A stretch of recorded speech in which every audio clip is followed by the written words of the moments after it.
All right, so I'm back on this series of reviewing pretty much every rod I own. And today we're going to talk about the Orvis Clearwater 10-foot 3-weight. This is the most versatile rod I own, at least for the most versatile rod in the national park. Mostly because it's currently the only 10-foot 3-weight I own. And I think a 10-foot 3-weight Euro nymphing rod is the most versatile thing you could have in the Smoky Mountains National Park. So that goes for this Clearwater. The Orvis 10-foot 3-weight Recon is a good rod as well. And my favorite 10-foot 3-weight is a Syndicate Pipeline P2 10-foot 3-weight. And the reason these rods are so versatile, and this is a good one. It's not my favorite one, but this is a good one, especially for the price.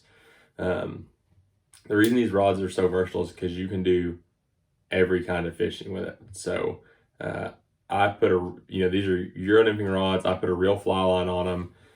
It seems split around here because a lot of the guides in this area are running 10-foot 3-weight rods with fly lines on them. Euro nymphing rods with regular fly lines, and it seems split about 50-50 who's overlining them and who's not. I do. I run a 10-foot 3-weight with a 4-weight line. So on this rod I put an SA Amplitude Infinity taper. So it's a 4-weight line. It's a half a line size heavy. So it's pretty well over being a 3-weight line, and it does slow this rod down a lot. But for me and all the roll casting I'm doing with these rods, that's perfect. I like it to be slowed down a lot. And that 4-weight line also allows you to throw a pretty heavy nymph rig on this if you need to, which sometimes up in the national park, you might not think so because it's small streams and a lot of small fish, but we've got all kinds of bugs up there. And, there's times in the spring where we're throwing pretty big stoneflies in pretty high water. So we throw some heavy stuff up there sometimes, or at least I do. And this rod can handle it with a 4-weight line on it. It's also a great dry fly rod with that slow action to it. So I've thrown a lot of dry flies on this. This is, contrary to what everybody says, this is a good Euro nymphing rod. It's not perfect. It's not as sensitive as a Syndicate. It's certainly not as sensitive as a TNT, some of your higher end Euro nymphing rods. But if you're just looking to do a little bit of Euro nymphing, this one works pretty well. I've done a lot of Euro nymphing with this rod and been perfectly pleased with it. And something that I like about the 10-foot 3-weights as opposed to a longer rod, if I'm going out to just nymph with a Euro rod or just throw dry droppers, I'll bring my Syndicate 11-foot 3-weight. But these 10-foot 3-weights, especially this one, has more backbone to throw heavy jig streamers. So throwing jig streamers on a Euro setup is something I do quite often, and this is my go-to rod for that.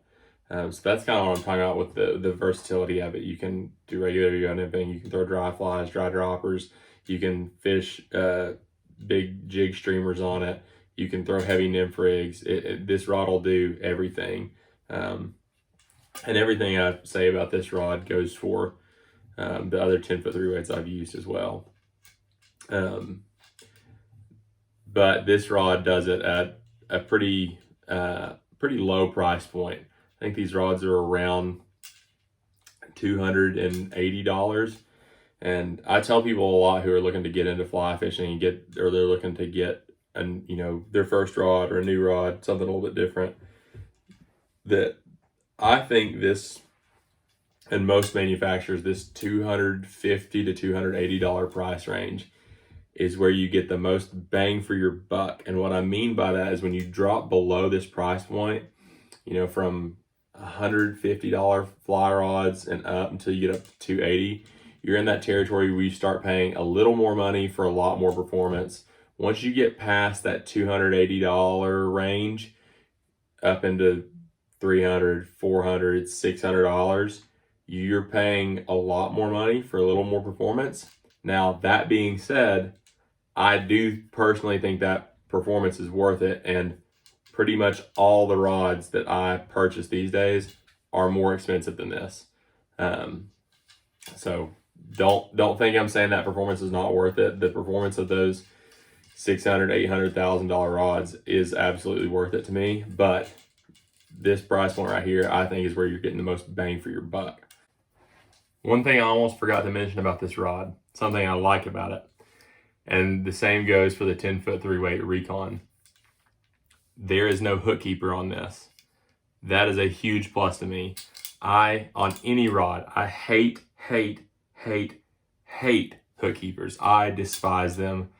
I am personally of the belief they have no place on any fly rod. I know that not everybody feels that way. Some people use them.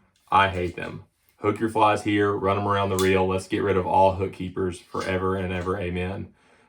Because they get in the way. When I'm Euro nymphing, I have my finger up around here a lot, and that's uncomfortable. I don't like that hook keeper being in my way there. I like having my finger on the blank and not having to worry about that thing. And on fly rod, when I'm using a fly line on 10-foot 3-weights, on an 8-weight, on anything, any fly rod, I hate that hook keeper there because it's just one more thing for that fly line to get wrapped on when I'm shooting line. I know you're supposed to hold onto your line. I do most of the time. I don't usually have a problem with that, but sometimes that line slips out of your hands and it wraps around that dang hook keeper. I hate them. Please take them off all fly rods. The Orvis rods don't have them. As much as I'm not a huge fan of all things Orvis, that is something I very much appreciate, that they do not have a hook keeper. My Syndicate has a hook keeper. I don't like that. I also still use that rod more than I use this one, because I like the rod better. But it is a huge plus to me that this does not have a hook keeper. So if that's something that drives you insane, like it does me, plus to the Orvis rods. So, but anywho, this is a very versatile rod. Any 10-foot 3-weight is going to be a very versatile rod, but don't count out the 10-foot 3-weight Clearwater. It's been good to me. I've caught a lot of big fish on this. It's got plenty of backbone to fight them. Actually, my personal best park fish was on this rod, actually. So it's got plenty of backbone to fight big fish, which is a big misconception about these 2 and 3-weight Euro nymphing rods. And if you fish a lot in the Smokies or streams like that, high gradient, small streams, you should absolutely consider getting a 10-foot 3-weight of some kind. But that's my thoughts on the Orvis Clearwater 10-foot 3-weight. Hope it was helpful. Hope you guys enjoyed it. Thanks for watching. Don't forget to like, comment, and subscribe.